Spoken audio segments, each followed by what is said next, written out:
Na mpenzi mtazamaji wa runinga ya Capuchin, karibu tena katika sehemu ya pili ambayo ni mawaidha kwa familia, ambapo tunazungumzia masuala ya familia na imani kama kawaida siku ya Alhamisi baada ya mtazamo Katoliki na bado katika taarifa za habari. Na sasa basi tunazama kwenyewe katika mjadala ili tuweze kujifahamisha mambo kadha wa kadha yanayohusiana na familia zetu na vile vile katika imani. Na siku ya leo mada basi itakuwa kwamba sisi wote pamoja kadiri ya mada ama wito wa mwaka huu ambao ni mwaka wa jubilei ya matumaini, na wote tumeitwa kama maujaji wa matumaini.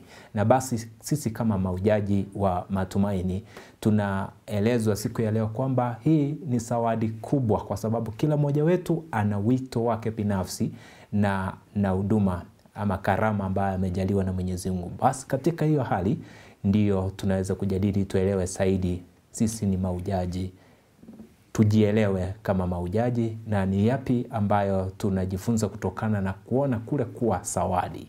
Ambaye yupo studioni ni mgeni wetu Father Luigidio. Ujambo Padre?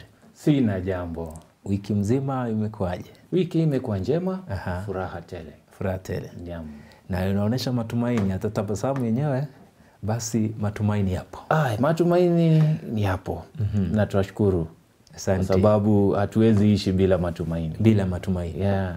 Na matumaini ndio yanatuweka. Matumaini ndio nguzo yetu. Nakumbuka wiki jana tuliweza kuzungumza sana, tukazama katika mambo ya imani. Hadi tulikuwa tunajiuliza imani ndio nini? Tukawa tumeelezea mambo yote ambayo yanafanya tuwe na imani. Naam. Na pia imani inaweza sababisha nini katika maisha na jamii ya Wakristo na waja Mungu. Naam. Na sasa leo tunaona tukiangazia mambo ya matumaini. Na matumaini ndio msingi ambao tumepewa katika mwaka huu. Naam. Tunapozungumzia masuala ya wito kama zawadi ya maisha kwenye familia zetu, maujaji wa matumaini kama zawadi. Labda kwa kujitambulisha kwanza, tukujue kwa wale wanakutazama kwa mara ya kwanza, kisha tuingie kwenye mada yenyewe ya siku ya leo. Naam, asante sana Geoffrey. Mimi kwa majina ni Padre Bonaventure Lucidio, nikiwa mkurugenzi mkuu wa idara za kipapa hapa Kenya ambazo zinahusika na masuala ya umishonari, na ofisi zetu ziko pale Westlands, Waumini House, third floor, katika jengo ambalo ofisi za maaskofu KCCB. Hapo ndipo tunahudumu kutoka. Naam. Hayo ndio ambayo ninaweza sema. Mimi mwenyewe ni mzaliwa kutoka jimbo, ni padri wa jimbo la Kakamega. Lakini kwa saa hizi nahudumu katika ofisi kuu katika KCCB. Naam. Sema katika ofisi za kipapa humu nchini unawakilisha pale. Naam. Sasa mwingine akaniuliza, ulize Father Luigidio, habari za Baba Mtakatifu? Baba Mtakatifu tutapata habari kwamba ametoka hospitali. Jambo la kutia matumaini. Matumaini makubwa sana. Na hapo leo tulikuwa tunasoma kwenye habari kwamba yule aliyekuwa daktari wake Alferi alikuwa anasema Baba Mtakatifu alikuwa na changamoto kubwa sana. Alipitia nusra mbili ambazo zilikuwa za kutatanisha. Na moja hata akatapika. Na wanasema ilimfanya akawa na koma kidogo. Lakini nguvu za Mungu, zile sala ambazo dunia nzima imesali kwa niaba ya Baba Mtakatifu. Mungu alisikia. Na hiyo ni dhihirisho kwamba kwa hakika katika sala zetu haziendi bure. Mungu husikia na ujibu maombi. Tunasoma katika wimbo wa katikati, ile psalmist anasema tunapomwita yeye husikia. Tunapomwita yeye husikia. Mpenzi mtazamaji, unapoendelea kufuatilia usikia kwamba tukite msingi katika sala na tunapomwita Mungu anasikia. Tukisonga mbele na kufahamisha kwamba pia iwapo una swali, maoni, tuma hapa kupitia arafa ya nambari 21760 760 ndio namba yetu ya mawasiliano hapa studioni kwa swala lolote kuhusiana na mada yetu ya siku ya leo, ili tuweze kuishughulikia. Na mpadri, turejee kwenye mada yetu ya siku ya leo. Tuzungumzia mahujaji wa matumaini kama zawadi ya maisha katika familia. Tunamaanisha nini? Hii inamaanisha kwamba maneno haya yanatuhamasisha kuchunguza kiini cha matumaini kama taa inayoangaza na kuangalia maisha kama zawadi na sio zawadi ya kawaida, zawadi ambayo imetoka kwa Mungu mwenyewe. Zawadi ya kwanza ambayo tunaangazia ni zawadi ya familia, watoto. Hiyo ni zawadi kubwa. Na hivyo basi kama mahujaji tunapoanza safari yoyote, imani na ustahimilivu inahitajika. Na matumaini ndio hutusukuma mbele hata tunapokabiliana na hali za kutojua ni nini kilicho mbele yetu. Naam, so hii mada ambayo tunaongea juu yake ni msukumo. Ile kitu ambayo hutusukuma kuamka asubuhi na kujitayarisha na kutoka kwa nyumba unaelekea mahali, kwenda kufanya kazi, kwenda kujenga taifa. Kitu ambacho kinatusukuma tufanye hiyo ni sio tu imani, ni matumaini. Ni matumaini. Na sasa tunaposema kwamba sisi tunaokuja pamoja kama familia, kama jumuiya, kama kanisa, tunakuja pamoja na tunasukumwa na matumaini. Sasa sisi ndio nani? Sisi ni watu ambao tumetoka mikononi mwa Mungu na tunarudi mikononi mwa Mungu. Hivyo basi ni watu ambao wako safarini. Na safari yetu inaongozwa na matumaini. Tuko na imani, lakini matumaini ndiyo hutuweka pale mbele. Na tunapopita njia zetu katikati ya changamoto hizi na fursa, furaha na matarajio, maumivu na mateso, na pamoja na wasiwasi ambazo kila mmoja wetu tuko nazo. Kila mmoja na wasiwasi zake ambazo anaamka nazo na analanda kulala nazo. Tunakaribishwa kujiona sisi kama mahujaji. Kwamba licha ya changamoto zile ambazo tunapitia, tuache hiyo kando. Kwa njia ya matumaini tunaitwa wote pamoja tujione kama mahujaji. Watu ambao wanasafiri kwa pamoja katika matumaini. Katika matumaini kuelekea nyumbani. Na sasa kufikia hapo, matumaini ndio nini? Matumaini ndio huo msukumo. Matumaini ndio hiyo tafakari.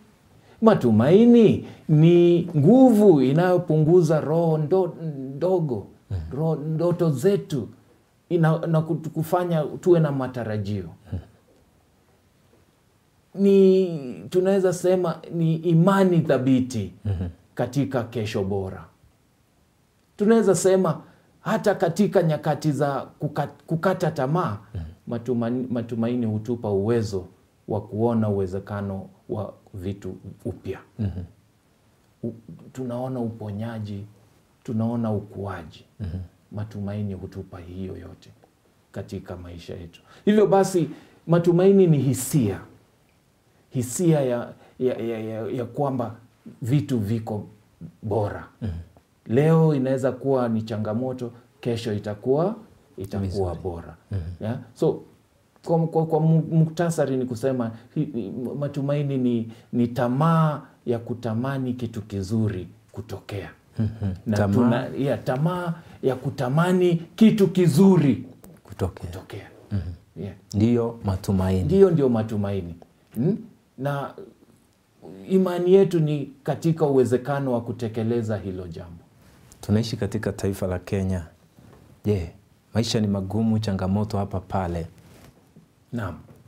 Alafu mama kanisa anatuambia tuwe na matumaini. Naam. Kwa sababu lipi litatokea? Hatujui la kesho. Lakini sijawahi ona mtu anakata tamaa kuamka asubuhi ya kesho kwamba hataenda kazini kwa sababu nini inatusukuma? Matumaini. Kwamba licha ya yote ambayo tunapitia, changamoto zote ambazo tunapitia, iwe ni changamoto ya kifedha, iwe ni changamoto ya hali ya afya, iwe ni changamoto ya hali ya kisiasa, kesho itakuwa bora. Itakuwa bora. Kesho itakuwa bora. Na hiyo sasa ndio neno ambalo tunaliita matumaini. Kwamba tunaamka na tuna lengo. Tunaamka na tunaelekea. Na hapo sasa tena ndio tunajiita mahujaji. Kwa sababu tunatoka, tunasafiri, tunatembea, tunaenda kwa pamoja. Tunashirikiana kwa pamoja. Tunafanya kazi kwa pamoja. Na kadri ya hizi vyote, hata tuwe na changamoto namna gani, sisi wa Kenya twapenda furaha. Na utapata hata kama tunapitia changamoto, nafasi za furaha, nafasi za kuleta yale mambo ambayo yanaleta neema na faraja ni mingi sana. Kama familia tunaoishi pamoja hivi, ni yapi yale ambayo yanaonekana kama mifano tu ya kuweza kuonesha matumaini katika familia? Well, tunaweza angalia katika familia matumaini halisi. Matumaini halisi, yale ambayo yanatokea, yanaoweza kutekelezwa na kuaminika. Hiyo ni aina moja ya matumaini katika familia. Aina ya pili ni matumaini ya utopia, ile ambayo tunaangaza na tunatamani tuifikie, lakini sasa kwa pamoja tunashirikiana kwa pamoja ili tuweze kufikia malengo yetu. Hiyo ni matumaini ya utopia. Ya utopia. Alafu kuna matumaini ya mapendo. Matumaini ya mapendo. Matumaini yanayochaguliwa kwa makini na kulemewa hata katika changamoto. So wakati tumelemewa na changamoto, hatukati tamaa. Tunakaza nira, tunakaza mkanda, tunasema tusilegeze kamba, tusonge. Hiyo ni matumaini yaliyopendwa. Alafu matumaini ya kuuza, ya kukuza, matumaini yanayozidi hali ya papa hapa, hali ya sahihi. Hii ni matumaini ambayo inaangazia malengo juu na maana yake. Na hiyo sana sana ni sasa ile kwa kimombo tunaita the spiritual hope. The spiritual hope. Matumaini aina tofauti zile ambazo zinatupea matumaini katika familia. Pale mwanzo tulizungumza kuhusiana sisi kama mahujaji wa matumaini ambao tunatoka kwenye familia, na pia tumepewa maisha pale, baba, mama, watoto na watu wote ambao wanahusika katika familia. Na tunasema kwamba tumepewa maisha kama zawadi. Labda lipi lile ambalo linadhihirisha na kuonesha kwamba kweli maisha tulio nayo ni zawadi, ili tuweze kuencourage wale wakati mwingine wanakata tamaa na kusema maisha sasa sioni mbele wala nyuma? Lipi lile ambalo linatufanya tuone kweli maisha ni zawadi? Naam. Hebu tuangalie maisha kuanzia katika mfungo wa kuzaliwa. Tunazaliwa kama zawadi. Hakuna yeyote ambaye aliandika barua kwa Mungu akimwambia mimi nataka kuzaliwa na nataka nizaliwe hapa mahali fulani. Sisi zote tumejipata tu katika hali hii. Hivyo basi tumezaliwa kama zawadi. Na hapo ndipo maisha inaanzia. Maisha kama zawadi. Kutoka utotoni, tumboni mwa mama, tunakuja kama zawadi hapa maishani. Na tunakuja kwa ajili ya lengo fulani. Kila mtu ana lengo lake ambalo anatakikana kutekeleza. Na baada ya kutekeleza hilo lengo, wewe unatoka katika ukumbi, unawachia wengine. Hivyo basi, katika ugumu wake wa maisha, ugumu wote wa maisha ni zawadi ya kipekee. Hii inatupatia mwangaza wa kujua jinsi ya kuishi kama watu wa matumaini. Naam.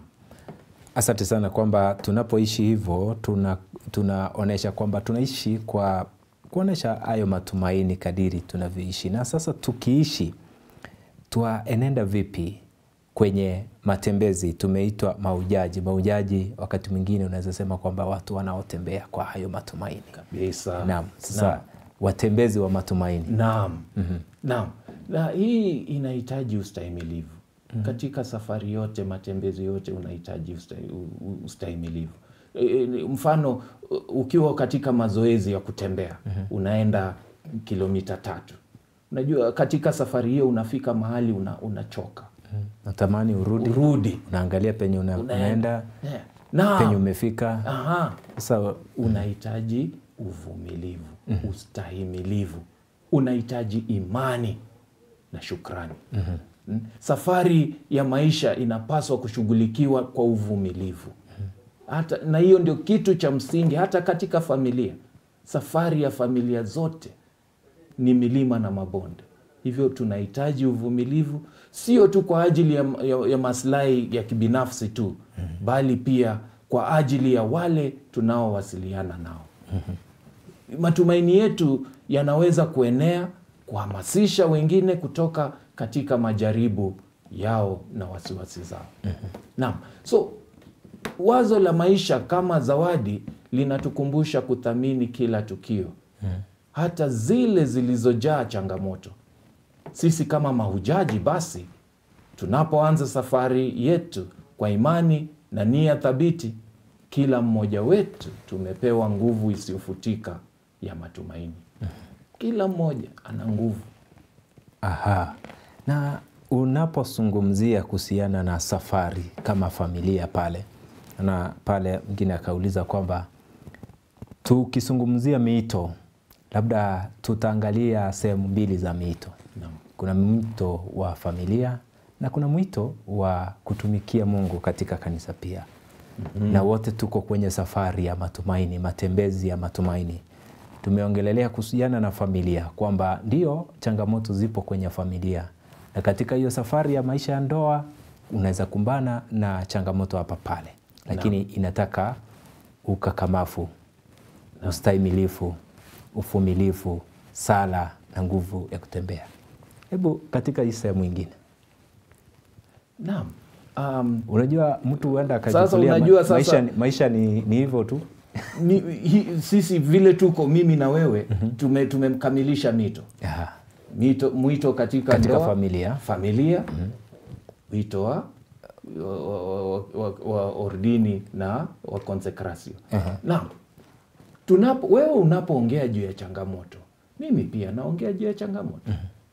Naam, kama padri ninapoamka asubuhi nina changamoto zangu, kama vile sijui kama Wakristo watakuwa kwenye kanisa.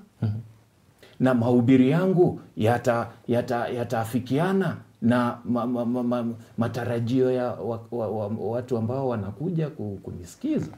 Na utajipata pia wakati mwingine una upungufu. Una mahitaji yako, lakini hauna jinsi ya rasilimali za kujikita na kujikimu. Hivyo basi tunajipata katika hizo maeneo ambapo unajipata umefika katika hali ngumu. Na hapo ndipo unapata hata wakati mwingine tunaingia, unapata padri amepotea mwelekeo, ameingia katika mvinyo na mambo kama hayo. Sio kwa sababu ni kupenda kwake, bali ni kwa sababu ya changamoto. Na hasa katika hiyo wakati unajaribu kutafuta suluhu, unajipata kama huna mwelekeo mzuri, basi unajipata pale. Ni kusema kwamba ni sawa vile unasema kwamba mtu amekuwa kwenye familia, changamoto zimemkumba, na ndio maana kanisa linatuita kwamba tuwe watu wa kuishi katika matembezi ya matumaini. Tukikosa yale matumaini, inamaanisha kwamba kuna mahali unafikia unasema maisha imefika mwisho. Huu wito wangu wa kuhudumu kanisani katika mwito huu, labda niachane nayo. Kama vile mwanandoa pia anasema hii ndoa sioni kama inanipeleka mahali, niachane nayo niende niishi tu kivyangu. Ni sawia. Hayo ndio mawazo ambayo yanakuja. Na mama kanisa anasema tusitembee miito zetu peke yetu kibinafsi. Tutembee kwa pamoja. Ile hali ya kisinodi. Tutembee kisinodi. sinodi tuwe na wakati wa majadiliano, tuwe na wakati wa kusikilizana, ile kwa kimombo tunaita active listening. Uelewe shida zangu na wewe nami nielewe shida zako. Basi tutembee kwa pamoja. Na hayo ndio safari. Hiyo ndio safari. Tutembee kisinodi. Tushikane mikono. Na tusiache yule ambaye tunafikiri amelemewa, kwa sababu tukimwacha hapo ndipo anakata tamaa. Basi tushikane mikono na tumtafute yule ambaye amelemewa na safari. Kwa hivyo wito katika safari hii ya matumaini inaanzia pale katika familia hadi kanisani. Na wote pamoja tumeambiwa kwamba ndio changamoto zipo, lakini katika zawadi ya imani na matumaini na sala tunapata kuweza kufaulu, kuweza kusimama na kuendelea kwenye matembezi ya matumaini. Tutarejea tuangalie pia ujumbe wa Baba Mtakatifu kuhusiana na matembezi ya matumaini na vile vile katika huduma wa miito yetu pale tunapoendelea kusonga mbele. Nashukuru sana kwa wale ambao wamezungumza pamoja nasi kupitia mitandao ya kijamii. Kwa nimekuarifu unaweza zungumza pamoja nasi kupitia nambari ya rafa 21760. Shukrani sana Emoiti Matthew. Unasema unaendelea kufuatilia kipindi kutoka eneo la Ruaka, na Teresa Kemunto, shukrani sana unaendelea kufuatilia. Mwingine pia anasema anatazama kutoka Gikambura. Shukrani sana kwa ujumbe wako. Katekista Alfred Aazi Kaviza akiwa Mtakatifu Mathias Mulumba Parish Matunda kule katika jimbo Katoliki la Kakamega anasema karibu sana. Geoffrey pamoja na Padri Ponfencha Ruchidu. Naam. Jina hilo linakuwa tatanishi. Bonaventura. Katika lugha ya Kilatino. Nashukuru sana. Na pia asante sana Caroline Bosibori, pia nimeona ujumbe wako. Huyu ni mtawa kutoka eneo la Ruaraka. Shukrani sana kwa kuendelea kufuatilia. Na nikirejea labda tukinukuu ujumbe wake Baba Mtakatifu kuhusiana na matembezi haya ya matumaini na huduma katika miito yetu. Naam, Baba Mtakatifu ametoa ujumbe, ameandika taarifa kwa dunia nzima kulingana na ujumbe huu wa miito, tukiwa tunaelekea kusherekea mwaka wa 62 kwa ajili ya miito tangu ianzishwe. Itakuwa ni ya 62. Katika waraka wake Baba Mtakatifu anathibitisha kwamba wito wote, iwe katika huduma ya kasisi, maisha ya ndoa, huduma za kawaida, ni dalili za matumaini. Na anahimiza vijana na watu wote wazima kuona vipaji vyao kama vipaji ambavyo vitatupelekea sio tu kama mafanikio binafsi, bali ni fursa ya huduma kwa jamii pana. So wito ni huduma kwa jamii, service to the nation. Kwa mujibu wa Papa, kila wito ni kama taa ya matumaini, wajibu wa kuleta mwanga katika maeneo ya giza, kurekebisha maeneo yaliyovunjika, kuwafikia wale ambao mara nyingi huachwa kando. Maono yao haya yanachochea kufafanua upya mafanikio na kuridhika, kwa kueleza kwamba mahusiano kati ya huruma, ustahimilivu na umoja unaleta maana thabiti katika maisha yetu. Naam. Naleta maana thabiti katika maisha yetu. Sisi kama Wakenya tuko pale. Tuone matumaini. Je, yanaleta matumaini, yanaleta maana katika maisha yetu? Tuna matumaini yapi? Labda katika muktadha wa Kenya, tuangalie vipi ambavyo tunasema tuna matumaini. Kuanzia vijana, unajua mambo ya changamoto za ajira hapa na pale, na vijana hawa wanatoka katika familia. Na wakati mwingine inakuwa jukumu nzito sana kwa wazazi kushughulikia vile ambavyo au vijana wataanza kujikimu, ili tuweze kuepukana na mambo mbalimbali yanafanyika. Labda wazo lako ni lipi kuhusiana na hili jambo? Hapa Kenya kuna changamoto tofauti tofauti kama vile ulivyosema, ukosefu wa ajira, umaskini, haki duni za kijamii ni sehemu ya maisha ya kila siku. Wazo la kuishi kama mahujaji wa matumaini lina maana kubwa sana. Hapa wito wa mafundisho hauko tu katika sehemu ya kiroho, bali ni ramani ya vitendo ya upya na mabadiliko ya kijamii. Kuna miradi mingi katika nchi inayodhihirisha mwelekeo huu. Kwa mfano, kulea mioyo ya vijana. Mfano mmoja wa kuvutia ni kikundi cha PMC hapa Kenya. Kikundi cha PMC watoto. Jinsi tunawalea kiimani na kuwaonyesha njia ya umishonari. Mara nyingi kazi inayofanywa na watoto hawa wa umishonari katika majimbo zote hapa Kenya ni jambo ambalo kanisa linajivunia.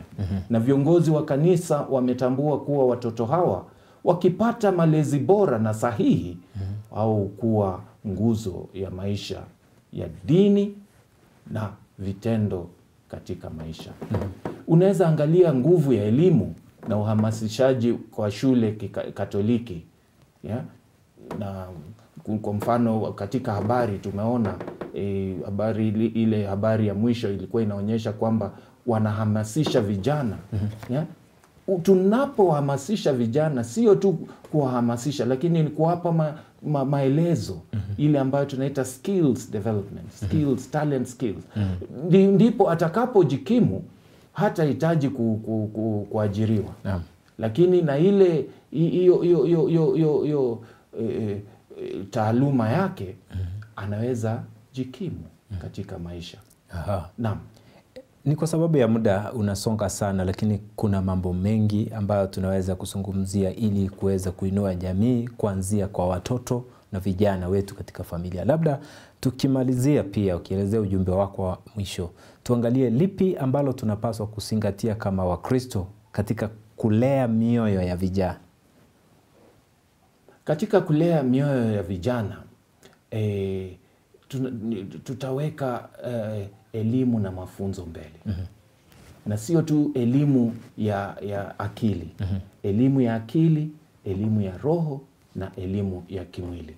Hivyo basi tutakuwa wawekezaji wakuu katika jamii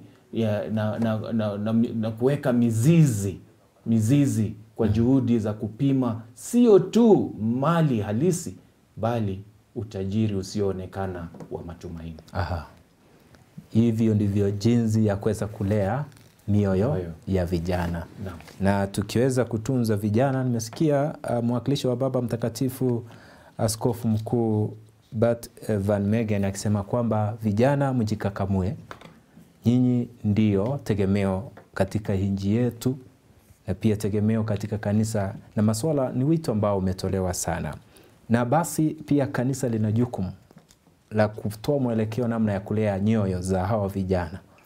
Ili kwamba isiwe tu ni wimbo kwamba nyinyi ni matumaini ya kesho katika nchi, katika familia, na iwapo hawapati fursa ya kuweza kuishi ule wito wa kutekeleza majukumu yao ipasavyo.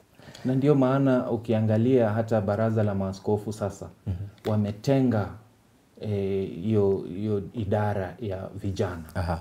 Na wameiweka kama commission na nguzo yake ili kushughulikia masuala ya vijana. Labda ujumbe wako kwa dakika kwa sekunde 5. Ninapomaliza, tukumbuke kwamba sote sisi ni watembezi katika safari ya maisha. Matumaini ni zawadi tunayobeba ndani yetu, zawadi inayotuunga, kutuimarisha na kutuunganisha na kitu kikubwa kuliko sisi wenyewe. Tuchunge, tushirikiane na tuiwekeze kuelekea mustakabali mwangalifu. Tuwe na matumaini tukiwa tumehamasishwa na thamani ya maisha pamoja na kujitolea kwa mabadiliko yenye maana. Asante sana. Tuweze kujitolea na kuwa na mabadiliko yenye maana. Ndio ujumbe wake Padri Bonaventure Luchitio ambaye ameweza kuwa pamoja nasi hapa kuzungumzia tu masuala ya kifamilia, na swala la vijana pale kulea mioyo yao pia imekuwa ni swala muhimu. Na kufikia hapo basi nahitimisha taarifa yetu na Mtazamo Katoliki. Tutapatana tena wiki ijayo katika Mtazamo Katoliki. Jioni hii ya leo na ningependa kukuacha na ujumbe huu. Je, unatambua na kujua rangi ya zambarau katika kanisa ambayo inatumika? Basi ndio ujumbe ambao nakuachia pale. Uendelee kufuatilia vipindi vyetu katika runinga ya Capuchin na kwenye mitandao ya kijamii. Jina langu ni Geoffrey Omare na mwenzangu katika lugha ya ishara ni Samuel Wainaina, na kutakia usiku mwema.